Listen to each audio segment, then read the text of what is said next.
hope you're all doing well. And First Peter chapter 4, verses 1 through 6 today. Kind of continuing on our thoughts from the end of First Peter 3, 18 through 22. Jesus is continuing on here. In 18 through 22, we talked about Christ's example suffering, but also how that example suffering is actually part of the purpose for our lives, that we too will suffer, as he starts right out in verse 1. As Christ suffered, we're going to suffer. And you'll note he references 1 Peter 2:21. Peter is again reiterating some things through the letter to the folks there.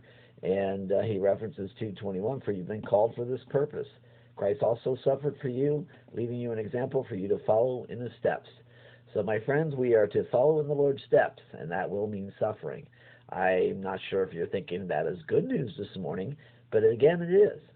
Because with that, don't you think that God's given us the Holy Spirit to give us the power to walk through that suffering? And then in verse 2 there, he kind of starts, we spent our time in the flesh, but now it's time to live by the will of God. So the time has come for us to ask ourselves, are we living by the will of God?